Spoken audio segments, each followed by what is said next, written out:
Welcome to the Middle East Institute. I'm Dick Clarke, the chairman of the board of governors of MEI. MEI is in its 75th year now, and we're celebrating that great anniversary. And as part of that, we're glad to have our friend Zalmay Khalilzad back. He needs no introduction to anybody watching this, I'm sure. Ambassador to the United Nations, ambassador to Iraq, ambassador to Afghanistan, longtime active diplomat and scholar of the Middle East, and a good friend. And I was thinking, you know, our careers were wound together off and on in the various administrations. And before we start talking about what everyone wants you to talk about, I just thought we'd take a minute and reflect on the administrations you worked in and how they were different. You know, the team around the president and the president himself make so much difference in the outcome of policy. And you've dealt with very different kinds of people who were presidents and the team around them. Can you just reflect on them for a moment? Sure. Well, first, thank you, Dick. It's good to be with you and with MEI. And on the topic that you asked, you know, books have been written and can be written about them. I'd like to reflect on two things today in response. One is the culture of decision making differs from administration to administration. The process of yeah. Some administrations that I've worked with have tended to have lots of meetings. The Obama administration loved meetings. Right. Yeah. And decisions do not come easy to them. A lot of seminar-like discussions. Right. Well, certainly the Obama administration's meetings on Afghanistan were legend. But I think one of our mutual friends, Jim Dobbins, has written a book about this. Right. And some others less deliberative, more action-oriented. Yeah, George W. Bush. Yeah. So you have that difference from administration to administration. And I think that your two examples illustrate that. Yeah. The second one is how the NSC process or if there is an NSC process. Yes, that's a good point. And I believe that there may not be much of an NSC process. Maybe a principal would be given a task and he would run with it, with keeping the other principal informed. But then even in the administrations that had processes, meetings, you know, deputies, or below deputies, but deputies and principals and NSC, the difference there that I've observed, and I am fond of one and not of the other, is where you paper over differences and give the president really a one option that your cabinet members support this. While there is really differences remain, but there is an effort to find a language that everyone could feel comfortable with without resolving the differences. I think you're absolutely right. There are these two distinct styles. And I think you're about to say you like the one where people can air their differences and the president can decide. Right. I certainly did. Have options. Your principal advisors or your cabinet members, defense believes this, and state believes that. Right. You need to decide. Yeah. But and I think that that some administrations, like Scowcroft, put it, was more of the options. Right. He insisted on options. Gandhi, for example, was more of the school. Make everybody happy. Make everyone happy. Yeah. So and so at least those two immediately, we could take the whole time that we have discussing. But do you think it makes a difference in outcomes? Well, I do think it does make a difference in outcome. I believe some of the challenges we faced in Iraq early on and continued did not benefit enough from the real differences of view being presented to the president. It was the papering over. Right. And we could spend a lot of time on which issue. Yeah, no, but I agree. But, it makes a difference. It makes a difference. So let's talk about Afghanistan, which is what everybody wants to hear you talk about. Let's talk about it in three chunks. Sure. Sort of the distant past of 20, 25 years ago. Right. And the recent past of the last year or so, last 2 years. Right. And then the future. Right. So if we go back, let's go back to right after 9/11. Yeah. You and I were in the meetings in the Situation Room. We were all advocating that we needed to intervene in Afghanistan. I had been advocating that for much earlier than that. Didn't get very far. Right.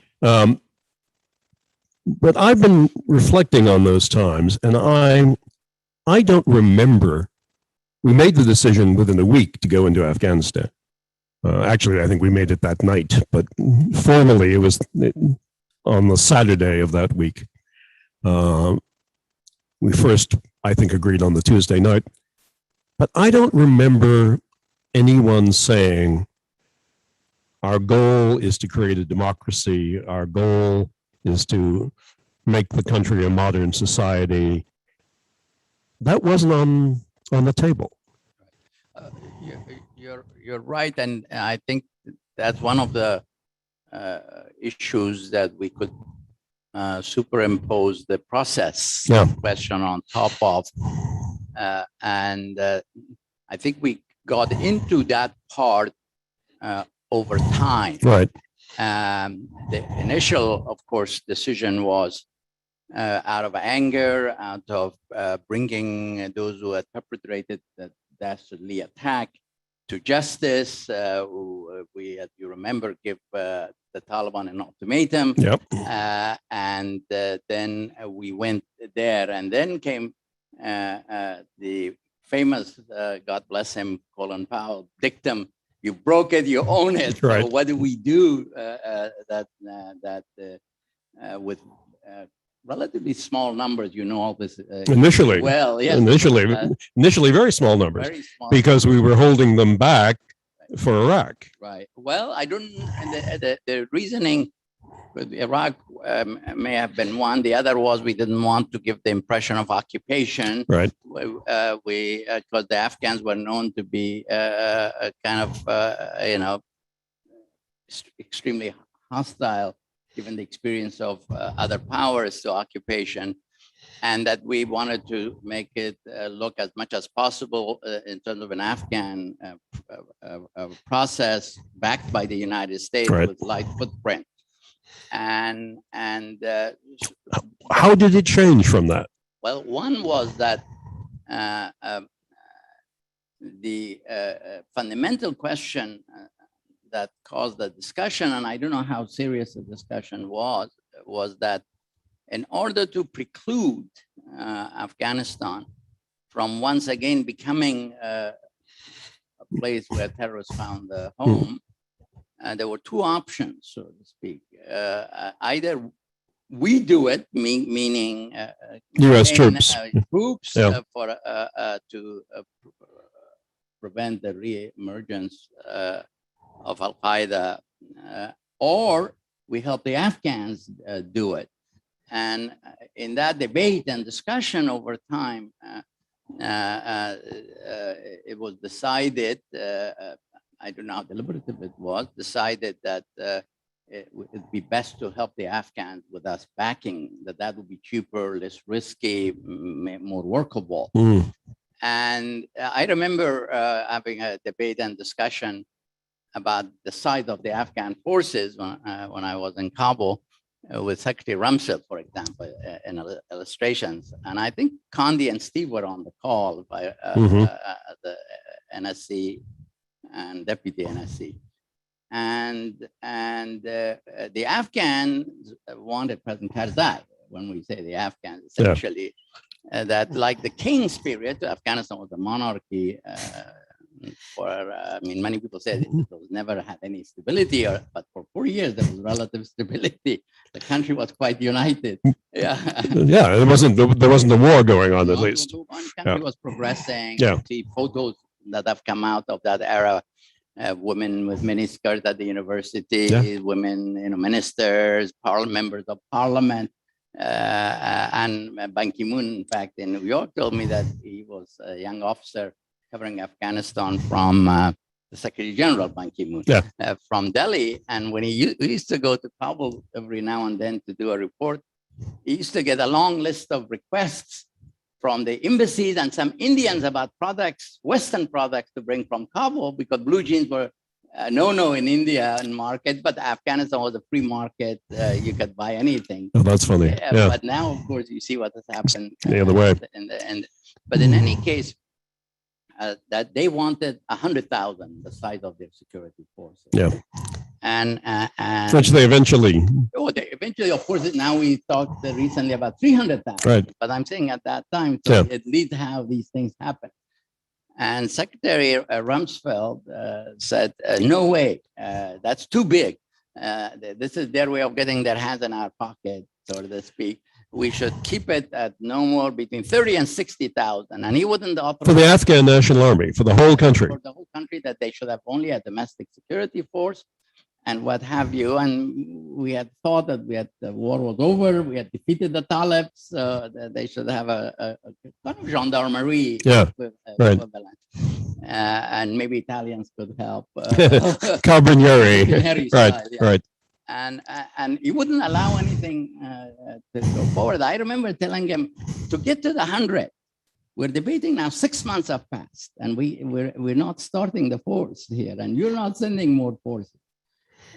We can't get to 100 without getting to 30, to 60. So let's goddamn start. At least get to the 30. Yeah. And then we can do a review. So it doesn't make sense to go or not. So. And he finally saw he said, okay. So it's over time it happened. So a lot of decisions. To make Afghanistan work. And to deal with the terrorism problem. That was the second argument that gained with President over time, President Verge, was this big vision that he embraced at some point, which was that in the 19th century and the first part of the 20th century, or first half of the 20th century, the dysfunctionality of Europe was the source of the world's security problem. And that it was democratization, free markets, rule of law, American leadership, that brought that region out of its dysfunctionality, and now it's become a zone of peace, prosperity, and democracy. Right. Let's do that in the Middle East. And that was exactly what he thought. We could plant democracy in the Middle East. So with a bayonet, perhaps plant democracy. Exactly. So we got Afghanistan and Iraq. Yeah. Because I remember at one time I was presidential envoy to both of them. I remember that. Before I went to Kabul. Yeah. So I was repeating these arguments. With the locals and others. So those two were the drivers of then what. So many of the decisions were incremental, is what I take from all of that. One theme, though, it seems throughout all of the history that we're going to talk about is our friends in ISI in Pakistan. Yeah.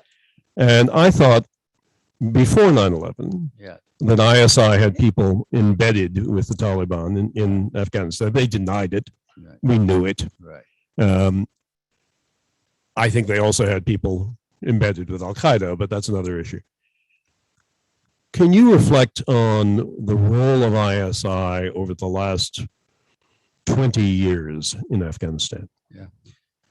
Well, one of the big challenges for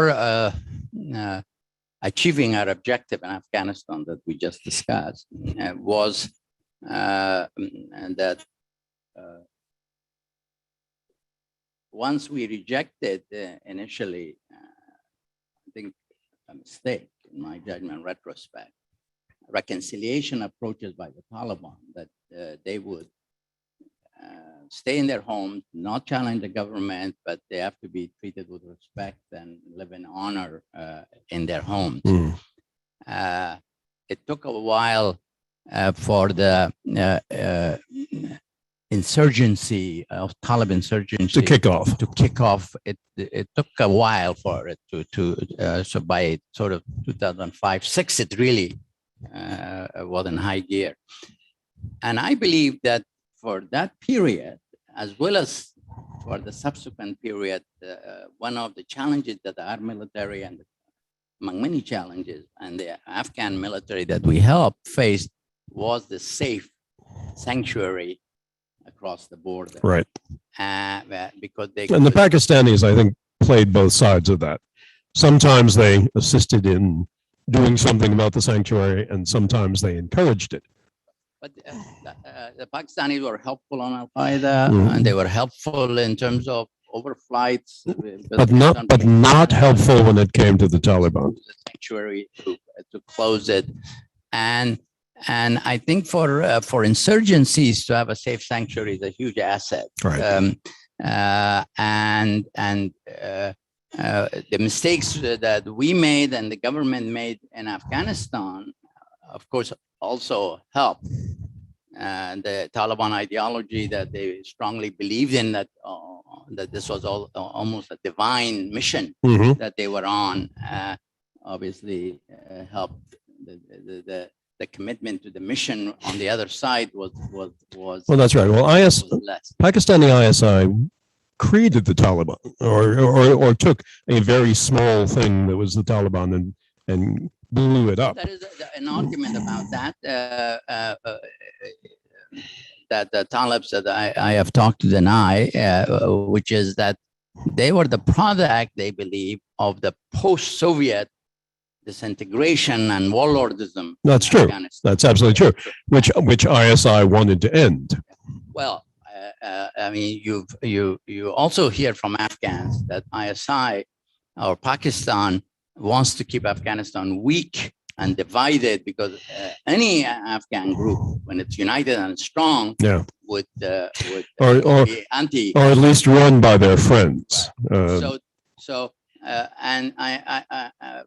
the Pakistanis believed also, although they did help to finish the start of the Taliban, that the Pakistani Minister of Interior, somebody called General Babur, who was a Pashtun himself,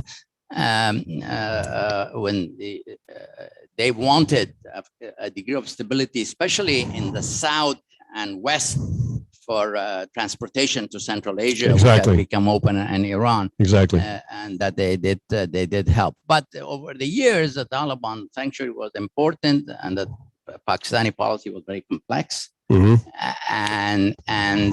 on the peace process, and they thought that we finally, at the end, had embraced what they thought was the only realistic option, which was to have a negotiated political settlement that's inclusive of Talibs and non-Talibs. Yeah. All right, let's move to that second phase I said we'd talk about, which is the recent past. You agreed to be the Trump administration's point man. Right. And envoy for negotiating a political settlement. Right. Yes. And they gave you a set of orders, parameters. You can do anything you want as long as you're within these parameters. And they gave you some freedom of operation within those parameters. You believe all of that? I do. Oh, the government working for the government, that the government does that? They certainly gave you parameters. Definitely, yes. Can you say what those were?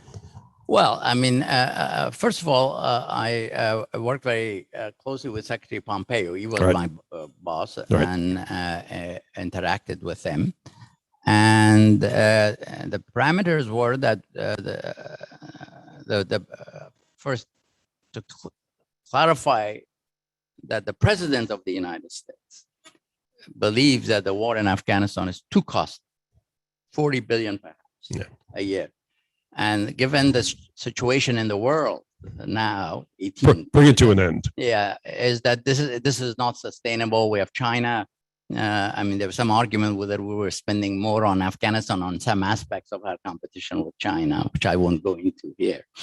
And then that the strategy that we were pursuing, the military strategy, wasn't working.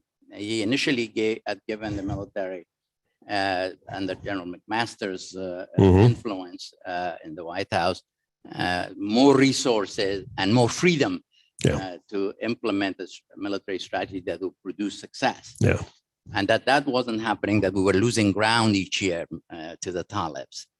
And three, there was also the belief that the terrorism problem was now, it had evolved, and it had, you had networks of Al-Qaeda everywhere, and in some places, the numbers were greater than in Afghanistan, but yet we had no, 20,000 troops in Yemen, thousands of contractors more, and all these bases and all that. Why is that? How do you justify that? Right.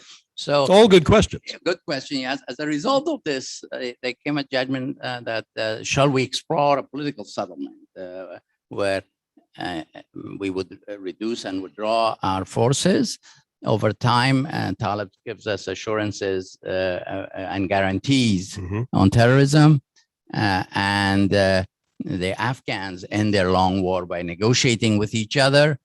And if the new government in Afghanistan wants security cooperation, which we were open to, and with the new coalition government, post-settlement government, then we would provide security assistance, maybe at the current level of 3 to 5-6 billion a year. That's sustainable. 40 is not. And so there I went with those parameters, but I obviously work closely with Secretary Pompeo.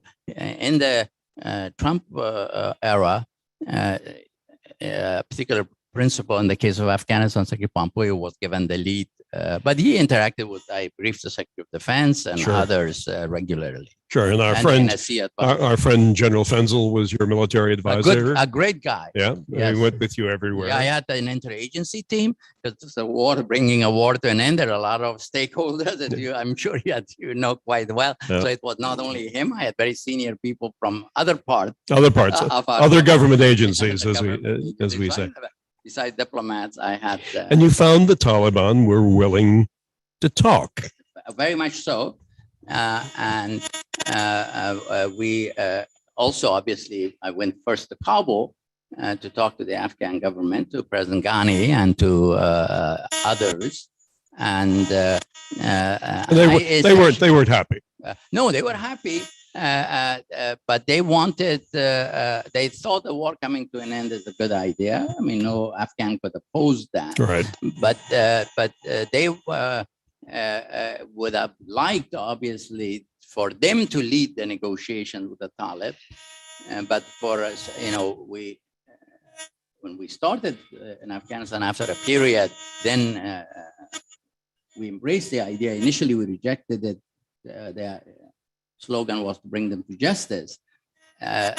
We wanted the Talibs, before we could talk to them, to accept the new constitution, break ties with terrorists, and renounce violence. And that was preconditions. Under Obama, the preconditions became inconditions, that we will negotiate with them essentially unconditionally, but we would seek those outcomes in the negotiations. And, they opened the Talibs, their office in Doha, and we started to talk to them. And before I had been recruited, we had already, I had several predecessors, including Richard Holbrooke, a great American, other great Dobbins had tried, and we have had several, including in the Trump administration. There have been people, Alice Wells, for example, to negotiate. Right. So I took over from where they had left it. So one of the controversial issues now, Yes. we're going to get a little controversial. Sure, please. I know you hate controversy. Yeah. Sure, no, yeah. You're totally unfamiliar with controversy. Yes, please. One of the controversial issues is the issue of date certain or timeline. Right. What kind of parameters did you have from Sure. the Trump administration? Well, I think ultimately, that was one of the most important ones. Was we agreed to a 14-month timetable for withdrawal.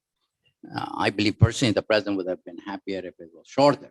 Well, he wanted it. He wanted it yesterday, right? For example. So, but the whole process, and the reason we wanted it longer, those of us working the working level, was that there would be enough time because the construct was we reach an agreement with the Talibs on a framework. And then as soon as that agreement is signed or finalized, then the government and the Talibs would sit down together. And I wanted to, and I think Secretary Pompeo and others ultimately, of course, the president agreed to have enough time to be able to negotiate something during that time. And even before I was shuttling, in a sense, I was going between Kabul and Doha. Yeah. This idea that some say the government didn't know what we were doing is the hogwash. You can imagine each draft I used to show it to President Ghani, right. And they say there are 2 classified annexes, but we made the decision to share them with the government too, and those one had to do what the Talibs do on terrorism in detail. That's never come out. That's not come out, it's still classified, but it's all about terrorism. Nothing about, the Afghans say there's a secret deal between us and Talibs about the future government, no. And second was on kind of phases of withdrawal, which basically would leave first. And it's about movement of troops, so we didn't want that advertised ahead of time. Those are the 2 annexes, but then the agreement is online, and we had simultaneously a joint declaration with the government announced with the Secretary General of NATO in Kabul on the same day that I signed the agreement in Doha as to what our obligation will be toward the government going forward, and what we were going to do with the Taliban. So fast forward from then to the Biden administration. Yes. How did the Biden administration change the parameters? Well, one word about the framework. So for those who don't follow it closely, and that these 4 elements: withdrawal, terrorism, commitments and guarantees, inter-Afghan negotiations on a new government, comprehensive and permanent ceasefire at the same time as there is agreement on the government. And that these 4 were interrelated. It was a package, meaning our obligations on withdrawal was contingent. Were tied to them doing the terrorism and other things. Now, the Biden administration did it's more in the model of a lot of meetings and deliberation model. Closer to the Obama style in that decision making. So there was for many months of review. I participated in a lot of meetings, and they were deliberated on. I think ultimately the president decided to do a calendar-based withdrawal, not a condition-based withdrawal. And his reasoning was, people have to make their own decisions, that if we do it condition-based, meaning there's a government to be formed, all that we will be stuck there because the Afghans may never come to an agreement. Right. And if we stay also longer than the timetable that was agreed to, and he extended it by 4 months, and he sent me to talk to the Talibs that we weren't going to leave May 1, as was the original agreement. And they bought that. They didn't agree to it, but I said, I don't want your agreement. I want you to understand that you won't attack U.S. forces, because if you attack, we will respond, and you're not going to like it. So, and they didn't attack; they were prudent, and so they didn't attack Americans. You're right. Yeah. Well, there was never an agreement. There was some understanding that there was something they weren't going to do vis-a-vis the Afghans. That number one, and they largely upheld that, like big attacks in the cities until very late in the process. Even they say they didn't do big attacks in the cities. Cities fell to them But they were going to, remember there used to be huge attacks, Oh, yeah. and even in Kabul, where 300 to 500 people would be Right. killed or injured. So those they had agreed to stop, but not to, insurgencies do not give up their violence weapon, because that's what they have before they have a political agreement, because otherwise it looks like the other side has won. If there was no military pressure, well, why should President Ghani agree to step down or do a big power sharing? So the military pressure was the instrument that the Talibs insisted on. But what we got, again, a lot of people forget that besides the Talibs agreeing during the withdrawal not to attack the US for 18 months, and not a single American was killed during the 18 months by them, they also give us the right, which we insisted on, to attack them if they attack the Afghans, which they did, and we did attack them. But despite that, of course, you know what happened. So President Biden's decision was to go to 18 months and to withdraw without insisting on it to be condition-based. Well, presidents get to make decisions, right? Yeah, that's why they are elected. And you and I were not, so right, we just carried out. Yeah. And Biden had thought this way about Afghanistan for a long time. Right. He felt really personally hurt, I think, that Obama didn't take his advice during that prolonged process we referred to earlier. Right. And I think he always wanted from day one to get it over. Right. We can debate whether or not that was the right thing, whether, there's all of this debate. We don't have to add to it about could we have kept 3,000 troops forever? And I know what you've said. I agree with you. Yeah. But given the decision that the president made, a timetable, a date certain, could it have been done better? Because right now, most of the world's attitude toward it is it was a fiasco. Yeah. It hurt American prestige around the world. And to my surprise, it hurt Biden's popularity here at home. We were always told the American people don't really care about foreign policy. But when we look at the focus groups that have been held, trying to figure out why Biden's polls have dropped as much as they have, the number one reason in the focus groups I've seen is Afghanistan. It shocked me. Mm-hmm. So a lot of damage to our prestige as a nation, a lot of damage to Biden personally by the way it was done. And the American people, I don't think, disagree with the decision. So I've been dying to ask you, how could it have been done differently? Well, I think there's no disagreement. I think even inside the administration, and that the last phase was quite bad. Well, they know it now. Yeah, everybody knows that. But was that inevitable based on the date certain approach? No, I don't think that was inevitable because you always have timelines inside, timelines outside. What was, I think, the causes, I regard that as two for the way it ended. If we had assumed the two that I'm going to describe, then maybe we could have done it differently, certainly. The two are, one, that if the Talibs come to Kabul, it will be disastrous. It will be street-to-street fighting. There will be rivers of blood. No, that's what we thought. Yeah, rivers of blood. And in fact, a lot of our officials, if we go back, look at it, were tweeting or saying things that implied that if they didn't exactly state it. And in an environment of fear, the Afghans had it anyway to some extent because of their post-Soviet experience. Right. But this was an atmosphere of fear was created. Second thing that happened on top of that, as the Taliban moved towards Kabul and then entered Kabul, was opportunity, where an impression was created. Again, one can look at what was said and how it was said, not only by us, by some of our allies, that anyone who can make it to the airport will be, whether you have a document or not, you'll be taken out of Afghanistan.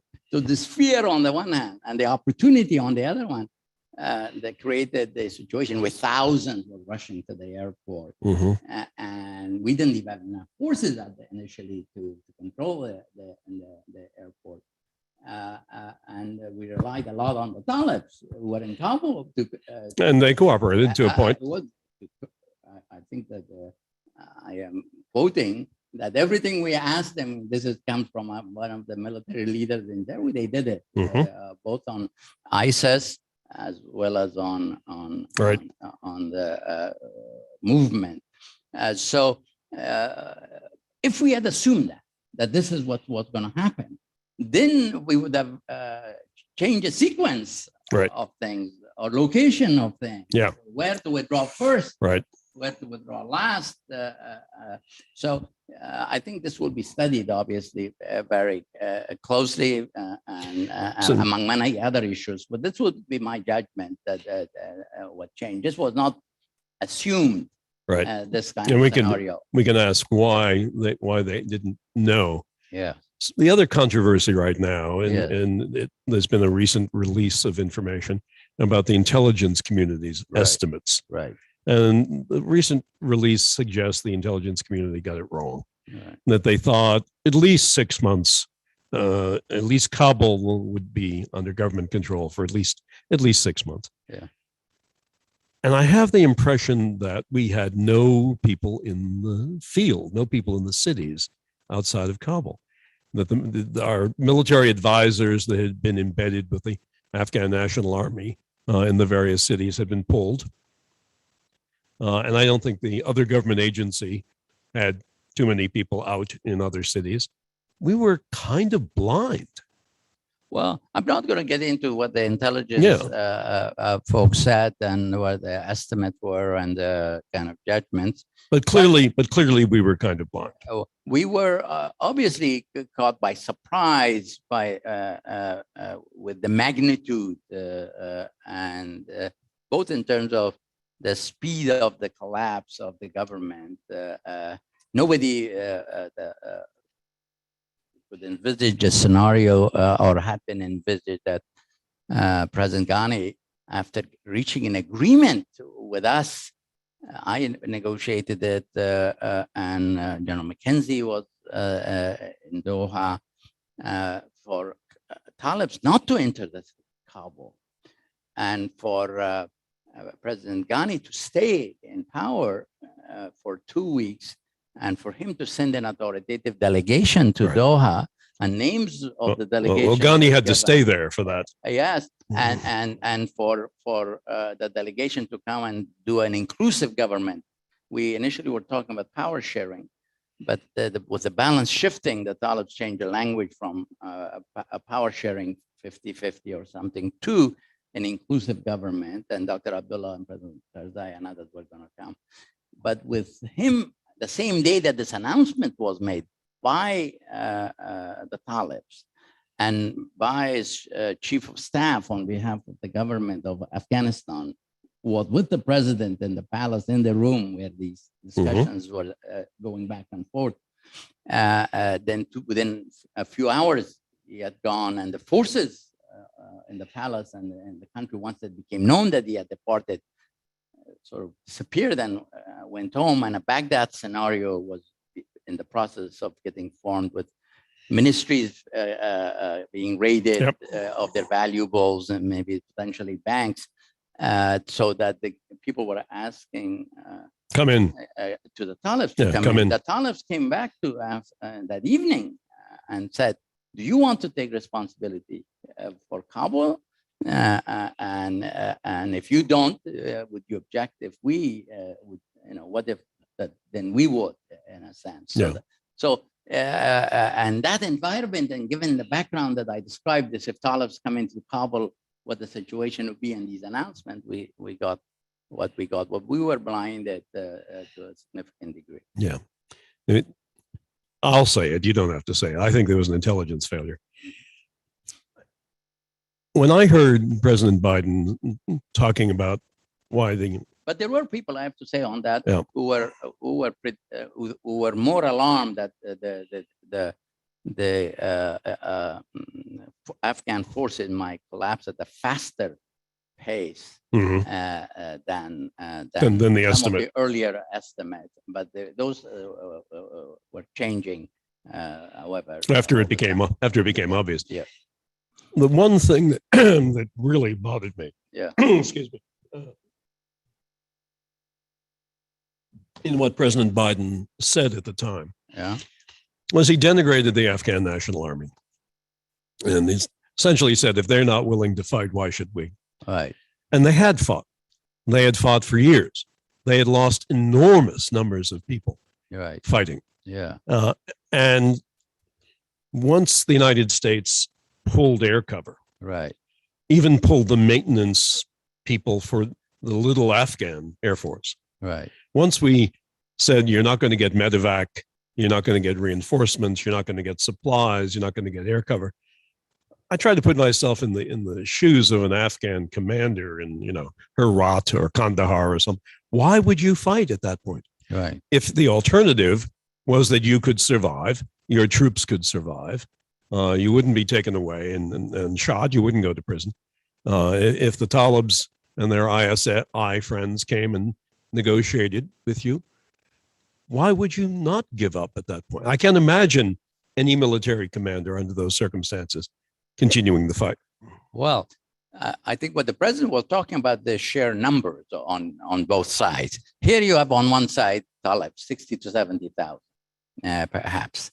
And here you have on the other side a 300,000 security force that has air power, significant numbers of helicopters, planes, heavy weapons, and that if the 300,000, which will continue to receive U.S. financial support and other support, they would get paid regardless of whether we were there or not. And if they didn't fight, what does that say? And what it says is that one side, a conviction in terms of this mission they believed in. But they had fought. They had fought, but did they fight because they believed in the cause, or they fought because they fought for us? And that is one of the issues that I think would have to be studied very closely for years to come in the building of this force. And our record is, we have to look at Iraq too. When ISIS came, the security forces performed initially very poorly. And in Vietnam, some even go as far back. So that is, we create a force in our own image that was too dependent psychologically and materially on us. Yeah. And then we walk away. Well, I mean, we did, and that was known for 14 months. Yeah. So the question is, what did they do for 14 months on all sides, so to speak, on our side, to prepare for the day? Not much. So therefore, I can see also the president's point of view that if they can't do this, then I'm stuck there forever. And that was the logic in terms of why not politically condition it and not to do it otherwise. So now the last phase, the future. Right. You have been quoted lately as saying that we should talk to them. Right. We should talk to the Talibs. Right. That we can continue negotiation. Right. And that there are some things we want from them. Right. And there are some things we can give to them. Right. What are those things that we want? Well, I think that the Doha Agreement has not been implemented in its entirety, and that needs to be implemented, and that would help Afghanistan and help the world from Afghanistan. And right now, the Talibs want things from us. They want the monies of Afghanistan, the central bank reserves of Afghanistan are here and in Europe, mostly here. They want those released to them. They want to get off of various lists to be able to travel. There are UN lists, and which is all in the Doha Agreement, the process by which it happens. Our lists, And they would like us to reopen the embassy. They very much are, unlike Iran, which occupied the embassy and have not wanted to see an American presence in Tehran. They are desperate, saying, "Why have you left?" And even I negotiated a security presence to protect the embassy and the airport. And they want us eventually normal relationship between us and them, and our economic assistance they want, reconstruction aid. There's a list, and there may be even more. On our side, we have concerns on terrorism, first and foremost. We need more cooperation from them. They have done things not to allow the plotting and planning of attacks by Al-Qaeda or others against us. But now they face an ISIS threat. Which is a big headache for them. I think the issue is not their intentions, which is very hostile, and that's part of the agreement as well, but also there is a capability issue where we could, in a future environment or circumstances, their success against ISIS would be to the world's benefit. And then there is also the issues of women's rights, which is very strong here. Are they willing to give anything on that? Well, I mean, the question really is that the way things happened, in my judgment, there are three factions inside the Talibs that I have gotten to know them. And the faction that is the more worldly, relatively speaking, is being weakened by the way things have happened. The more militant factions have been more empowered. Now, the Talibs, when they negotiate with you, and I believe that the negotiations should happen, it should be in detail, it should be in writing, because when it's in writing, I mean, they're clerics mostly, and they believe they do hermeneutical analysis of the text, right? And they go and shura or counsel with each other, and until they reach an agreement. And when they reach agreement, they tend to mostly, largely adhere to, although even there, the interpretation, there could be an argument. People say that they quote the Doha Agreement as much, or maybe slightly less than the Quran, their critics, that it's so important to them. So I think we should, they want those things. We have concerns. Let's sit and see if we can reach a written agreement on the next steps and phases of what we will do. We shouldn't give them everything at the beginning. It has to be in exchange for what is there. My concern is that, sorry about the length of this, is that politics, the Talibs are so unpopular in Washington. People see them as no different than Al-Qaeda, they're terrorists. And some are angry in terms of what they did, sort of in the war with us and us against them, that we would not be, the administration will not be allowed or doesn't feel it can do that, get into the serious negotiation, which might look like moving towards normalcy with them. But I believe that the political costs and the cost to the country of waiting for Afghanistan to collapse because of the economy, if it collapses, which it's doing, which is moving, and that it will worsen the terrorism problem if the state collapses. Well, there'll be a humanitarian disaster. On the humanitarian front, we are willing to move to provide something, but the state collapse and then will produce millions of refugees, destabilizing the region. Our allies would be very unhappy because they will go to Europe. Terrorists could find fertile territory, and a civil war even would make the problematic image of how we left, make it even look even worse. So I believe one reason that I left the government at this time was to perhaps contribute to a discussion or a debate about what should we do now. Should we say to the Talibs, you were dying to come to power? All right, see what you can do and sink or swim on your own, or is it that we use the leverage that we have for purposes of our values and interests now? But I infer, because you did leave, right, that you weren't getting anywhere making this case No, inside. I was making I was making the case. But I know you were making the case. And I believe that. But were you making headway? Well, I think that the headway, the problem was not, in my view, the problem is the politics, and both inside the kind of the party, the Democratic Party, and also the nation and the other political forces in the country. Yeah, my observation, again, I'm not putting words in your mouth, is my observation. Yeah. My observation is I think they're shell-shocked. Yeah. And they really don't want to deal with it. Well, but you see, that's not an option. No, I know it's not. Because either you deal with it now or you deal with it later, and later it's going to be a lot worse. That's what you pay now or you pay later. And that's my view. At least we need to debate it in a serious way.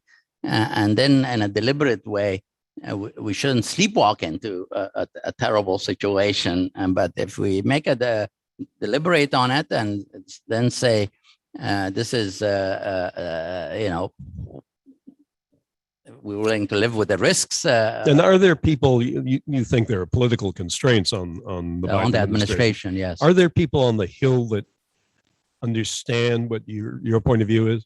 Agree with your point of view? Well, I some understand it. I am not engaged as much. I've started in the broader public and of the media and think tanks and what have you. I expect to engage my friends on Capitol Hill as well. I think will be there is a lot of hostility to Taliban there. Sure. I mean, even those of us who advocate this is not because of anything with regard to the Talibs. The question is in terms of what is in our interest now. What's in American interest? Yeah. And American interest, you think, is one, having a better understanding on terrorism that they're implementing. Right. And being able to monitor on all that. You know, right, that there is some diminution because we're not there. There's a huge diminution. This notion that we have an over the horizon intelligence capability is. But the threat is not what it used to be. No. So therefore, that's why I'm saying now is the time to fix some of these issues in terms of situational awareness. Right. So that's a key factor, what you were saying there. And you know the Talibs better than anybody in the United States. You think we could get what we want? Well, I mean, what we need, the minimal things that we need. They're desperate enough that it's worth. What is the use of leverage if you don't use it? And so the question is, let's see. They've already agreed, I think. Am I right? They've already agreed to cooperate on getting the rest of the Americans out. Yeah, there's no issue. They announced it on national television in a speech that they gave. The Americans, no issue. Any green card holders, no issue. We are pressing them on those who worked for us. Not they haven't making progress. No, the only statement that they made, and sometimes it's a complex organization, so not everyone sings from the same sheet. Right. So some particular commander somewhere could cause problems, but they have said that people should. They allowed thousands of people without any documents. And now saying we have reopened the passport office. So why can't they come and get a passport rather than you say people who don't have passport and feel at risk, they should be allowed. They've opened the Afghan passport office. Yeah. So why can't those who want to leave go get a passport to travel? And I have been personally ambivalent about bringing so many people here. Some of them because Afghanistan needs them more than we. It's sort of there's a kind of brain drain. Others we owe it to them. Even know. We owe it to a lot of them, though. Yeah, we do owe it to them, and therefore I think the president, I have to say, has been very focused on handling that issue. So we have a little bit of time left, and people have been sending in questions. The last couple of days, Pat Theros, our old friend Pat Theros, former ambassador, says last couple of days have gone very badly in terms of ISIS striking targets. And he says, does this mean Afghanistan is on the verge of another civil war? Well, I think the Talibs estimated that ISIS would not be a huge problem for them. They had a lot of success against ISIS in the countryside, and that was a point of common interest, although they used it, the government and the Talib used it against each other. Each accused the other of working with ISIS, but they made a lot of progress. They got rid of territorial ISIS, which had a significant presence in parts of the country. But it became an urban problem for ISIS. And Talib would argue with me that that was because the government wasn't doing what it should do. But they thought they could handle it easily. I think they've been surprised by it. ISIS doesn't have popular support. Well, there is it's a very limited popular support, mostly from more developed parts, educated people. Really? Parts of Afghanistan that they have attracted, and some rural, but it's mostly from more urban and more developed parts, educated people. That's strange. Yeah. Our colleague here at MEI, Charles Lister, who's quite expert on terrorism, asks, how can the United States do any cooperation on counterterrorism with the Talibs if it means that we have to deal with Haqqani? Well, who is the Interior Minister? Sure. I mean, the question really, that's one of the big issues. What would we want from the Haqqani? They want very much to get off the list. There is a price on the head.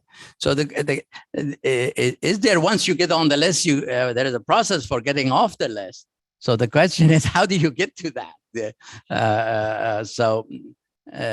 This is one of the trickiest and the most complex of issues. And there are people who are volunteering to be go-betweens on these matters. We're not going to see an American sit down with Haqqani anytime soon. I mean, we have sat with Haqqani representative as part of the peace process, but not with the Siraj Haqqani, the Interior Minister.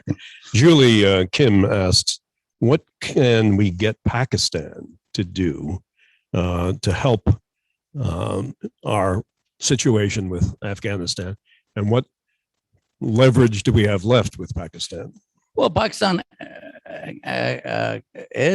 can help. I mean, in terms of access, is important. Obviously, over flights, monitoring over the horizon, in part, their role is important.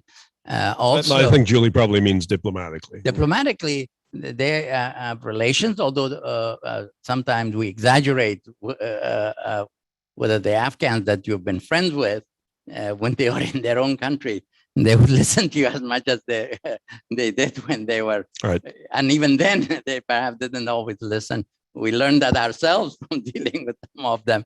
But I think besides Pakistan, there are others who can help. Qatar has been from the Gulf has been helpful. Some Middle Eastern countries, the role of Pakistan is important. So you would like to see the Gulf states get more involved with the Taliban regime? Well, we would like the Gulf states to provide humanitarian support to Afghanistan. We would like them to help in terms of using their Islamic and other credentials to encourage moderation. I mean, a lot of the Afghan Taliban practices in dealing with women, for example, are really not Islamic. It is more Pashtun tribal practices in certain areas. And Talibs, depending on where they are from, differ on, for example, women's education. Right now, for example, in several northern provinces, girls are going to high school as well as boys, while in many other areas, they are not yet. Private universities are open for women and men. Public universities are closed for both at this time. So I think that there's a lot that Islamic countries from Indonesia, the capable foreign minister lady, to Gulf countries and others are better at engaging them on these sorts of issues so they can play an important So role. we should have a greater dialogue with our Gulf allies Allies about as what well. they can do. Yeah. Absolutely. So we could go on. Yes. We could indeed. go on for hours. Yes. I'm so glad you came Thank you. back to MEI, and we hope you'll come back a lot now that you're out Thank of you. government. Thank you. Great to be with you, Dick. And congratulations on the modernization that has happened in the building here. So wish MEI all the best. Great. Thank you so much.